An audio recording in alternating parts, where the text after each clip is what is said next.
What is going on, guys? My name is Wheelman, and I figured I'd just do a short video today to run you guys through my loadouts that I use in Halo 4 currently. I've been using these loadouts for a while now, and they're fairly successful. They're fun anyway. So, yeah, let's get started. I'm not going to cover my armor, just because I feel like that's kind of unnecessary, but maybe you guys can glean something from this, or just kind of try out something new. Yeah, anyway. So, I basically have 4 different classes of loadouts. There's 3 primary ones, and then the 4th one, as you can see, is doubles, and that's a bit different. I'll cover that in a bit. But the 3 main classes are separated out by range of engagement. So basically the way I determine which loadout I use is based on what map I'm going to play. For any given game, if it's a game that's obviously game types excluded that are like Slayer Pro or something that determines your loadout for you, that kind of goes without saying, but any game type which allows you to choose a loadout, I choose one based on what map I'm going to be playing on. So first up is the close range loadout. I choose the suppressor for this loadout. I was running with the assault rifle for a while, and I discovered this suppressor's ridiculousness close in. So I went with that. The assault rifle is good too. I do really like the assault rifle. And I haven't actually tried the assault rifle since the patch that they did on the weapons. That was, I believe that was today. It's today or yesterday as of the making of this video. So yeah, I run with suppressor. Magnum's pretty much standard sidearm. What it allows me to do a lot of the time is if I've gotten kind of close in and dropped somebody's shields, I can just whip the Magnum out real quick and shoot them in the head. And it's a quicker kill than reloading the suppressor. Regular frag grenades, they're best in close quarters, I find, better than the plasma or the pulse grenades. Promethean vision, this allows me to see what's going on around me. Just kind of like be able to see in this very close quarters maps, be able to see through walls to find out which way people are facing and stuff like that. It's just advantageous to use. Shielding, because a lot of really close-in engagements require that little extra bit of protection. Mobility I was using for a while, but on small maps, I basically have enough sprint to get around from place to place, from engagement to engagement. So it really is kind of pointless to use mobility. And I'm not a huge fan of any of the other special, what are they called? Tactical packages. Although I haven't tried these 3, so I should start messing around with those soon. Firepower is kind of weird. I don't know if I would want a second primary. I don't know if I'd put that to use, but we'll see maybe in the future. I go with dexterity in close quarters. I just released a video about this, but in close quarters, there's nothing more helpful than having a really fast reload time, and quick weapon swapping is also really helpful. So yeah, that's close range loadout. Mid range. This is sort of the do it all loadout. This can sort of edge into close range and sort of edge into long range, but it finds its best use really at those medium range battles. So your regular Team Slayer, maps like Complex. At least I think it's Complex. You can tell I haven't played this game in a while. But yeah, there's I go with the battle rifle. I have the Arctic camo for it. It's just kind of an aesthetic thing. But I go with the battle rifle. I really like the BR, and again they just tweaked it, so I'll have to use it again to see what it's like. But the battle rifle is pretty much for everyone, I think, just kind of the go-to weapon. It's an all-around good gun, good mid-range gun. The 3-round burst is nice and fast, so it's kind of a tight spread. It's not like the Halo 3 battle rifle, which I also really like, by the way. But this is kind of its own gun. It's very different, and it's really useful. Again, Magnum, sort of standard secondary weapon. Not much to say about that. Frag grenades, they're good against, ghosts if you can get one in the right spot. Warthogs even sometimes. But infantry mainly, toss one through a window in a room, you're bound to get somebody with their shields down, or at least drop someone's shields and then charge in and kill them, stuff like that.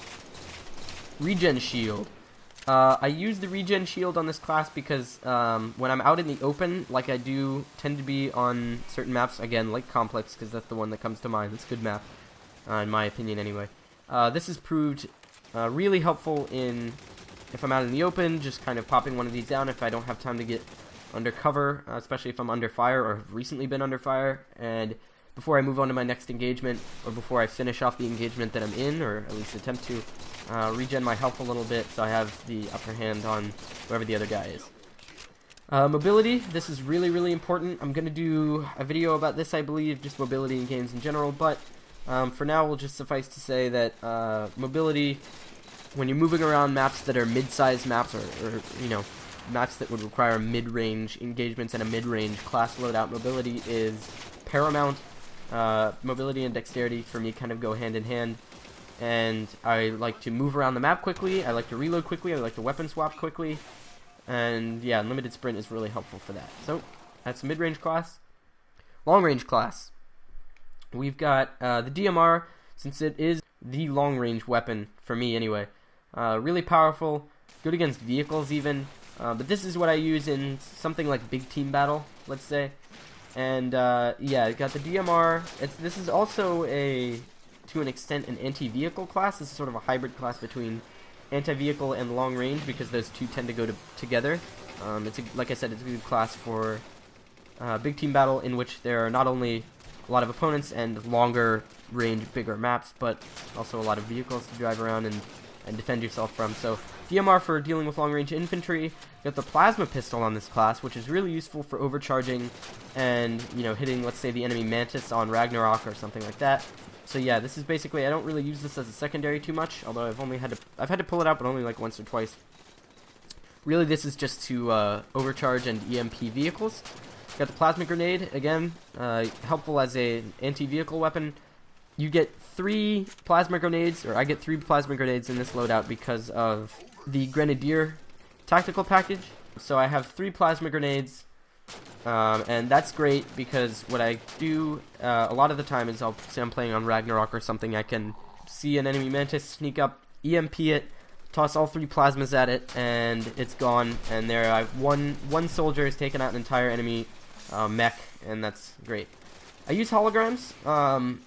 I don't know, some people consider this newbie for some reason. I mean, I'm really against, like, quote-unquote noob tactics to an extent, but I mean, like, I don't see what's really newbie about holograms. Again, mainly because I use them really in just big team battle, which is what this class is basically for. So it's nice to be able to fool vehicles out of splattering me if they're coming up over a hill or something like that. I can maybe avoid getting splattered.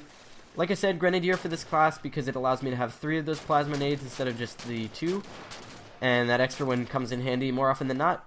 And finally, Awareness. Awareness is a really interesting armor ability in that it allows the motion tracker to stay on screen while I'm scoped in. This is really helpful in, again, stuff like big team battle, because I can be scoped in to long range engagement with an enemy and be shooting at the guy and he's shooting back at me, strafing and whatever. And especially now that in Halo 4, if you get hit, it doesn't automatically unscope you. So I can stay in scope and be in a firefight with someone and still be aware of enemy infantry, or especially enemy vehicles that are around, so, you know, maybe avoid getting splattered by a ghost or something like that. Or prioritize targets and sort of disengage from the firefight that I'm in, and my primary target would now be, you know, an enemy Warthog with 3 guys in it, especially if it's CTF or something like that. So Awareness proves itself very useful, and that is the long-range loadout. As for this 4th one, this is a doubles loadout. This is basically what I use when I play team doubles. I felt like this required a specifically different loadout after trying to play doubles with close range and mid-range classes, and when I play doubles, I tend to be sort of competitive, more competitive than usual.